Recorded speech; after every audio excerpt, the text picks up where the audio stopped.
হওয়ার জন্য উদ্যোক্তাদের পক্ষ থেকে ইতিমধ্যে ধন্যবাদ জানানো হয়েছে। আমি নিজেও আরেকবার আপনাদের ধন্যবাদ জানাই।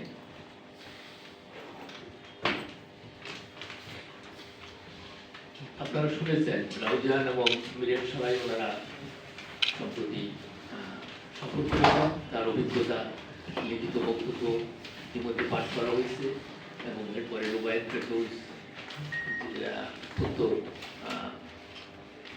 জোরালো ভাষায় সেখানকার পরিস্থিতি সম্পর্কে ব্যাখ্যা করেছেন এবং এরকম ঘটনা অন্য জায়গায়ও ঘটছে, সেগুলোর কথাও এই লিখিত বক্তব্যও আছে ময়মনসিংহের ভালুকা এবং আরো জায়গায় এ ধরনের ঘটনা বিগত মাসগুলোতে ঘটেছে এবং আমরা একাধিকবার আপনাদের সামনে উপস্থিত হয়েছি এইসব বিষয় নিয়ে। আমরা এই এক ধরনের সহিংসতা যেটা পিছনে রাজনৈতিক উদ্দেশ্য থাকে, সাম্প্রদায়িকতা থাকে এবং নারীদেরকে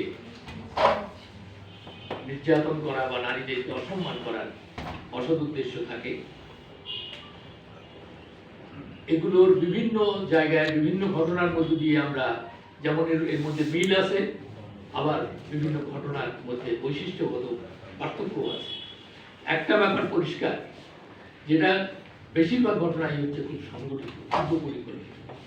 যেমন কারো বাড়িতে আগুন লাগানো, এটা স্বতঃস্ফূর্তভাবে হঠাৎ কোনো বিক্ষোভ বা কোনো ঝগড়াঝাটি থেকে হয় নাই, এটা পরিকল্পিতভাবে বাইরে থেকে তালা লাগিয়ে, তার মানে এটার পেছনে একটা আলাদা পরিকল্পনা ছিল যে এই মানুষগুলোকে পুড়িয়ে ফেলা হবে, মারার পরে যে একটা ভয়ভীতিকর পরিস্থিতি সারা দেশে সৃষ্টি হবে, সেটার একটা মানে তার প্রতিক্রিয়া, গোটা দেশের ভাবমূর্তি নষ্ট হবে, একটা রাজনৈতিক পরিস্থিতি অস্থিতিশীল হবে।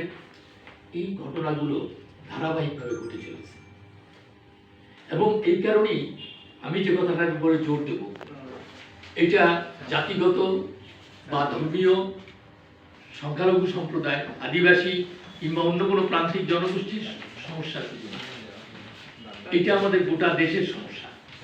এই সমস্যাগুলো আপনাদের কাছে এই কথাটাই বলবো, আপনাদের মাধ্যমে সারা দেশে এই বার্তাটাই আমরা দিতে চাই যে সংখ্যালঘুদের নিরাপত্তার বিষয়, বিশেষত সংখ্যালঘু নারী, আদিবাসী নারী, প্রান্তিক জনগোষ্ঠীর নারী, কিশোরী শিশু, তাদের নিরাপত্তার প্রশ্ন বা তাদের এই যে ভোট কেন্দ্রে যাওয়া গিয়ে, যেহেতু সামনে নির্বাচন আর মাত্র 4 দিন 5 দিন পরে নির্বাচন, এই নির্বাচনে যাতে তারা নিরাপদে যেতে পারে, তাদের ভোটাধিকার, এটা তাদের মৌলিক অধিকার, এটা তারা প্রয়োগ করতে পারে, এইটা সৃষ্টি করা, এটা আমাদের জাতীয় দায়িত্ব।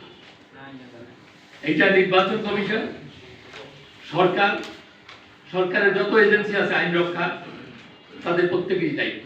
আমরা যারা নাগরিক আছি, আমাদের প্রত্যেকেরই স্ব অবস্থান থেকে এটা আমাদের দায়িত্ব, এই তাদের অধিকারগুলো এবং তাদের নিরাপত্তা, তাদের সম্মান, তাদের মর্যাদা, এই সুরক্ষা দেওয়া।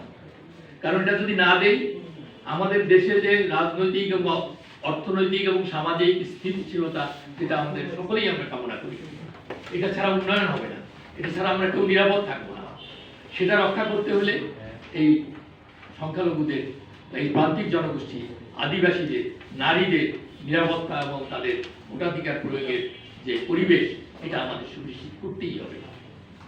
তো সেই কারণেই আমরা আজকে আমার সহযোদ্ধা, সহকর্মী যারা সেখানে গেছেন, তারা তাদের কথা বলেছেন, লিখিতভাবেই বলা হয়েছে এবং এরপরেও হয়তো কিছু কথা হবে।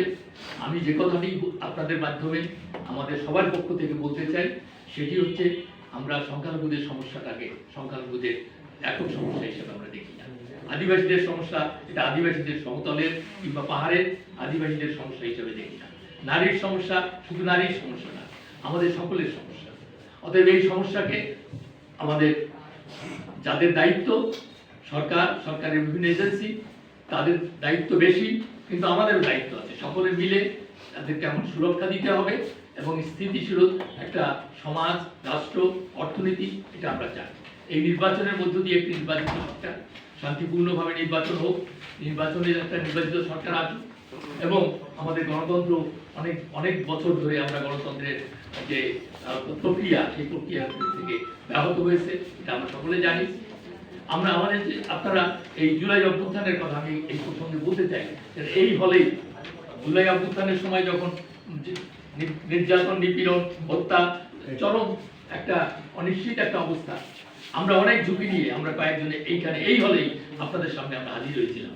সেদিন আমরা বলেছি যে যতই ঝুঁকি থাক, আমরা আমাদের গণতন্ত্রকে রক্ষা করতে হবে, আমাদের নতুন প্রজন্মকে তাদের নিরাপত্তা, আমাদের শিক্ষার্থীদের নিরাপত্তা, আমাদের শিক্ষাঙ্গনের মানুষের নিরাপত্তা, দেশের সাধারণ মানুষের নিরাপত্তা, এটা নিশ্চিত করতে হবে।